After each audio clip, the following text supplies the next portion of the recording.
Let's talk about something we all rely on but rarely think about, our phones.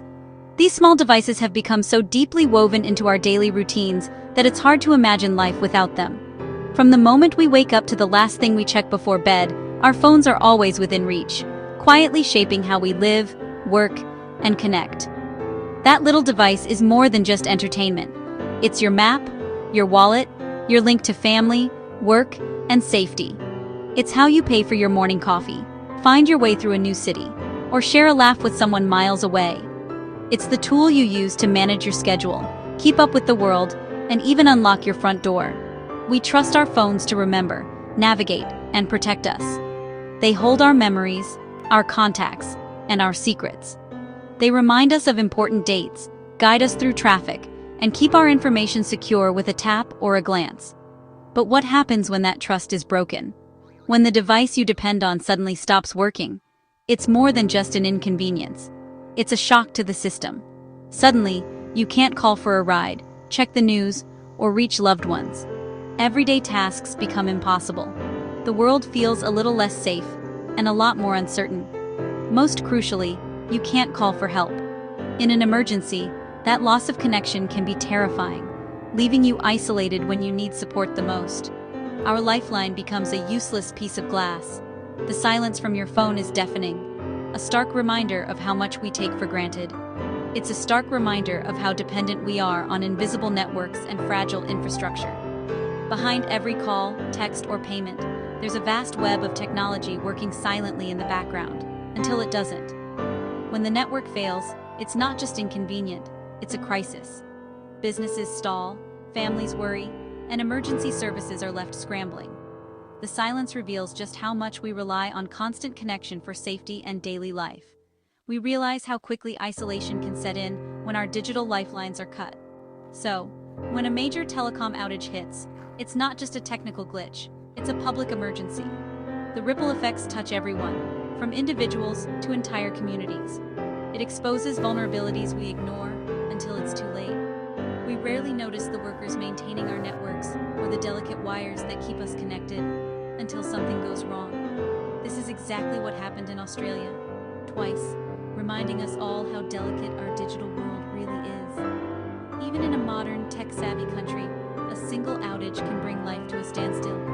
This is a story about technology, trust, and what happens when our lifelines are cut. It's a wake-up call to appreciate and protect the invisible threads that hold our world together.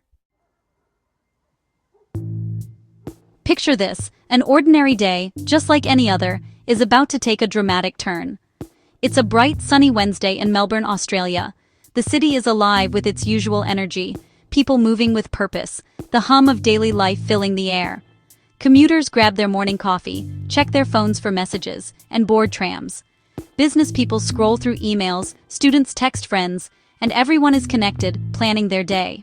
Suddenly, without warning, phones across the Mornington Peninsula go silent. No signal, no service, just a blank screen where connection used to be. Thousands on the Optus network are instantly disconnected. Calls don't go through, maps freeze, messages won't send.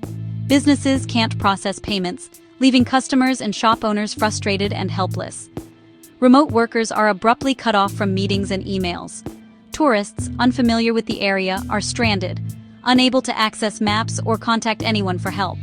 The digital world everyone relies on vanishes in an instant, replaced by confusion, anxiety, and a growing sense of isolation.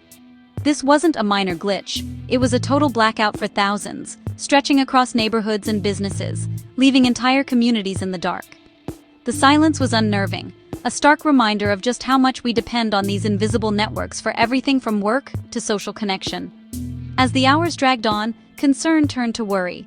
This was no ordinary outage, something bigger was happening, and no one knew when it would end. The blackout disrupted daily life in ways no one expected, exposing just how fragile our routines and systems really are when the technology we trust suddenly fails. The people of the Mornington Peninsula were about to learn that this was no accident. The sense of unease grew as rumors spread and questions mounted.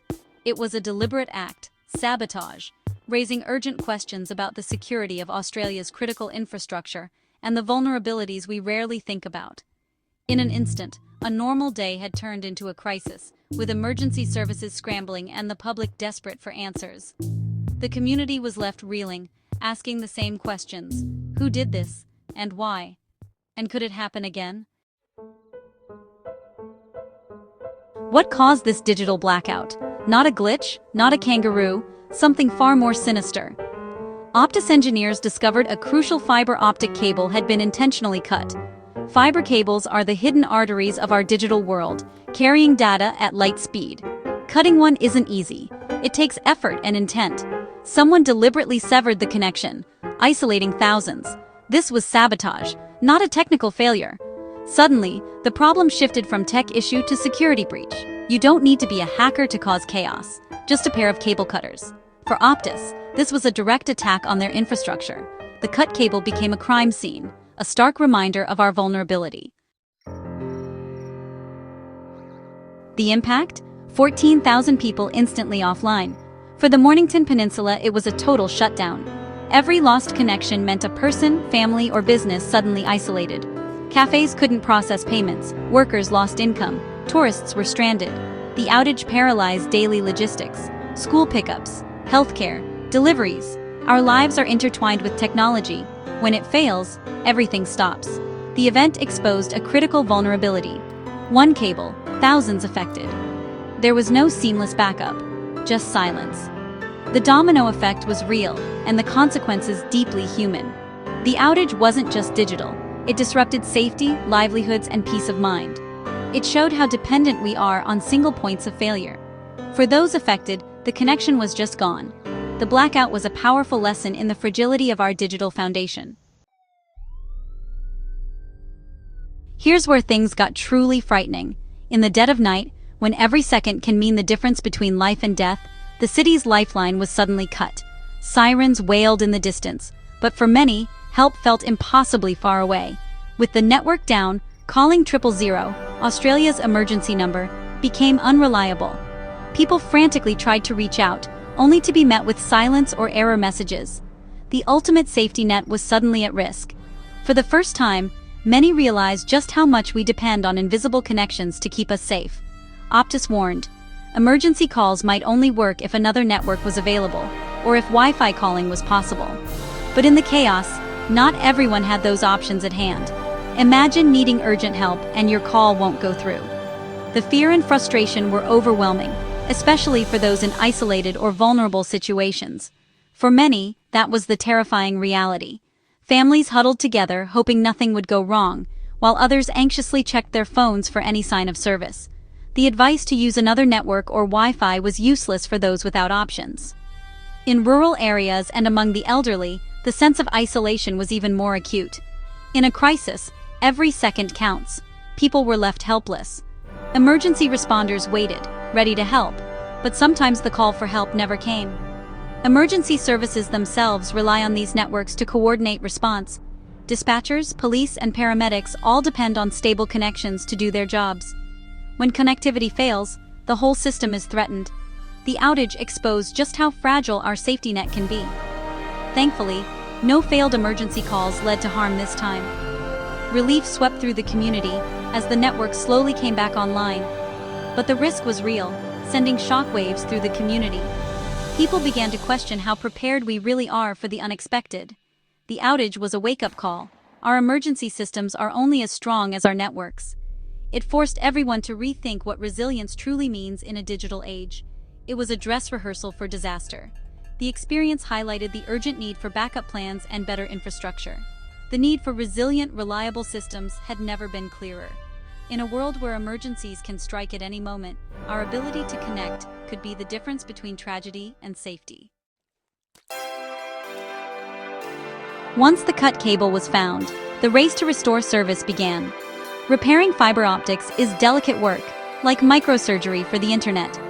Technicians had to splice glass fibers thinner than a hair, with absolute precision.